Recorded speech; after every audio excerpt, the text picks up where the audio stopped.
समस्त निजी शिक्षक एवं कोचिंग संचालक Bundelkhand private teachers association (BPTA) की हुई बैठक। झांसी लखनऊ अग्निकांड पर शोक व्यक्त करते हुए फायर सेफ्टी मानकों का पालन सुनिश्चित कर कोचिंग संस्थानों को सील न किए जाने एवं समयावधि प्रदान करने हेतु तथा सील किए गए संस्थानों को सुधार का अवसर प्रदान किए जाने हेतु समस्त निजी शिक्षक एवं कोचिंग संचालक Bundelkhand private teachers association (BPTA) की बैठक में सभी शिक्षकों ने अपने विचार रखते हुए छात्र छात्राओं की सुरक्षा सर्वोपरि है। हम सभी निजी शिक्षक एवं कोचिंग संचालक प्रशासन द्वारा निर्धारित फायर सेफ्टी एवं भवन सुरक्षा संबंधी सभी संभव मानकों का पूर्ण पालन करने के लिए प्रतिबद्ध हैं। यदि किसी संस्थान में कोई कमी पाई जाती है तो उसे निर्धारित समय देकर सुधार का अवसर प्रदान किया जाए तथा आवश्यक तकनीकी मार्गदर्शन भी उपलब्ध कराया जाए।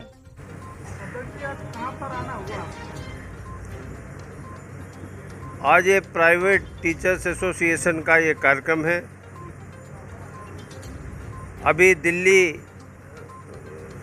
लखनऊ में इससे पूर्व जो दिल्ली बेसमेंट में पानी भरा था उसमें कोचिंग के तमाम बच्चे उस आपदा में आहत हुए थे और पुनः जो लखनऊ की घटना हुई है इसमें भी बड़ी दुर्दांत घटना हुई है। हम उन सब पीड़ितों के लिए ईश्वर से प्रार्थना करते हैं कि ऐसे परिवारों को ईश्वर शक्ति दे कि वो ऐसे दुख सहन कर सकें और दिवंगत आत्माओं को अपनी शरण में स्थान दे, उनको इस जन्म मरण की प्रक्रिया से मुक्त करे। जैसे कि जो घटना घटी है लखनऊ के एलिगेंस में, उसको लेकर झांसी में किस प्रकार की प्रतिक्रिया चल रही है? दुर्घटना बड़ी है, निश्चित रूप से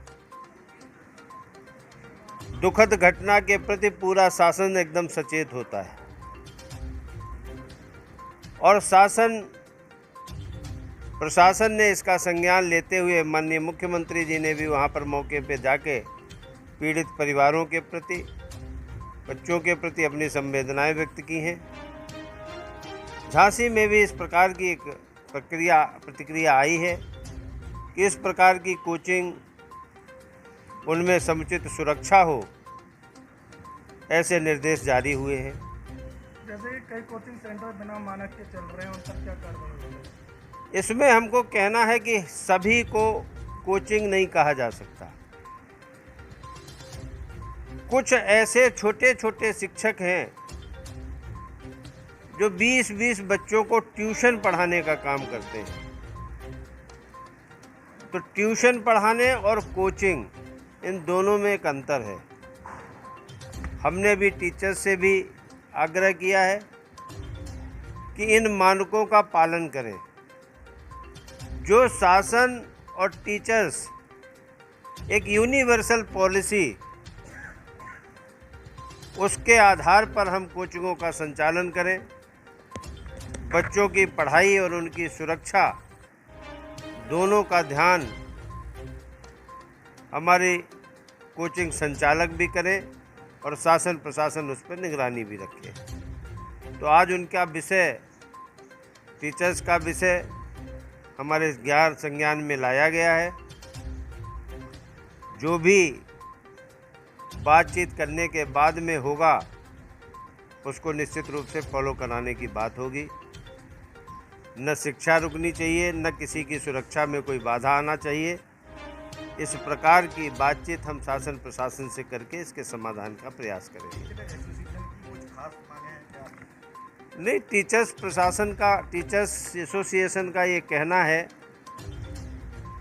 कि मानक छोटी और बड़ी कोचिंगों के लिए समान न रखे जाएं। जहां 2000 बच्चे पढ़ते हैं, 500 बच्चे पढ़ते हैं, उनका मानक उसके अनुसार रखा जाए। जहाँ पर 50 और 100 बच्चे पढ़ते हैं, उनका मानक उनके हिसाब से किया जाए।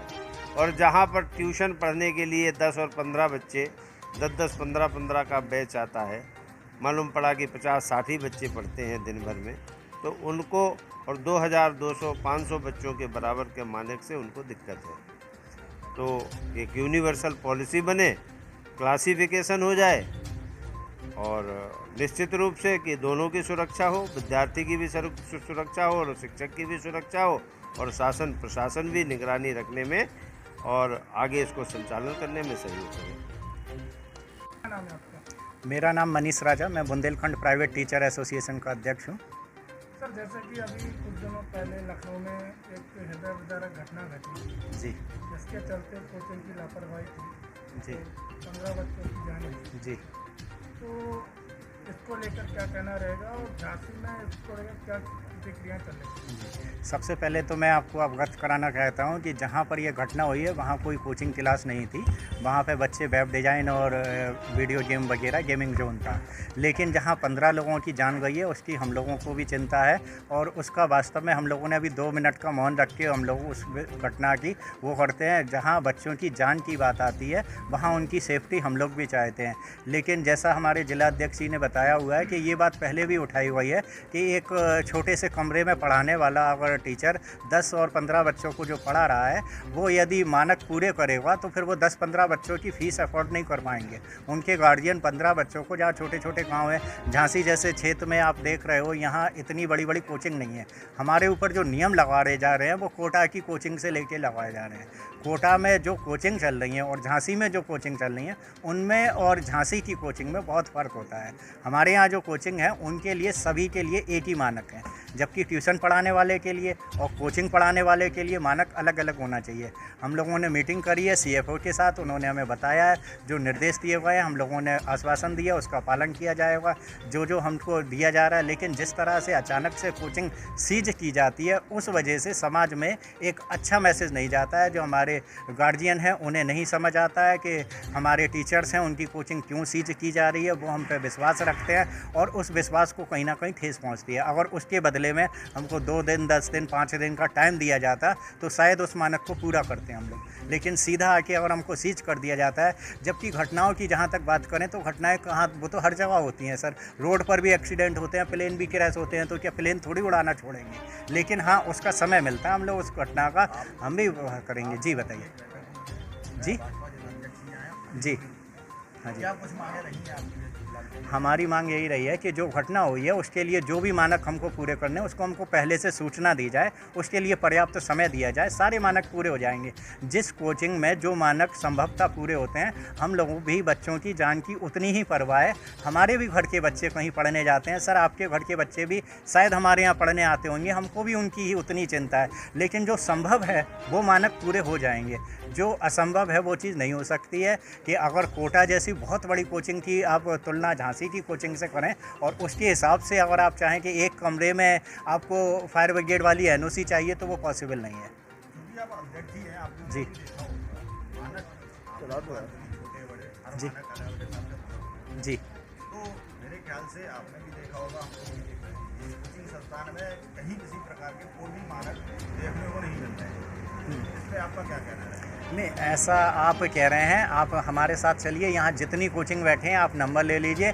हर एक कोचिंग में आपको 2 से 4 सिलेंडर और बालू की बाल्टियाँ, इसके अलावा कल जो बात हुई है CFO से तो उन्होंने कहा है कि आप फायर ब्रिगेड का अल्टीमेटम वो भी लगवाइए, तो हम लोग वो भी लगवा रहे हैं। जो व्यवस्था हो सकती है वो सारी की जाएगी। जो संभव नहीं है, जहाँ किराए की बिल्डिंग है, जहाँ एक रूम है सर, आप बताइए वहाँ पे बच्चा दौड़ के बाहर जाएगा या लेजम चलाएगा या वो सिलेंडर उठाएगा। अगर एक ही रूम की कोचिंग है तो मेरे हिसाब से बच्चा 2 कदम में तो बाहर चला जाएगा, वो सिलेंडर नहीं चलाएगा। जहाँ बहुत बड़ी कोचिंग है वहाँ वो मानक पूरे किए जा रहे हैं, उसके लिए हम लोग थोड़ा सा समय चाहते हैं। छोटी जगह जी पे यूनिवर्सल वगैरह बनाई जा रहे हैं, जी जैसे कंप्यूटर यूनिवर्सल वगैरह है, काफ़ी जगह देखने को मिल रही है। उसमें क्या कहना रहेगा आपका? नहीं, जहाँ छोटी जगह पे यूनिवर्सल कंप्यूटर है वो वहाँ हम लोग भी विरोध करते हैं उनका, कि छोटी जगह पे बच्चों की जान के साथ खिलवाड़ हम भी नहीं चाहते हैं। लेकिन जहाँ छोटी कोचिंग है हम उसकी मांग कर रहे हैं कि वहाँ इतने पर्याप्त साधन नहीं दिए जा सकते हैं। एक रूम की कोचिंग में उतने साधन नहीं होंगे, लेकिन हाँ बड़ी कोचिंग है वहाँ साधन किए जा रहे हैं। व्यवस्था है, थोड़े से समय की मांग की हुई है बस।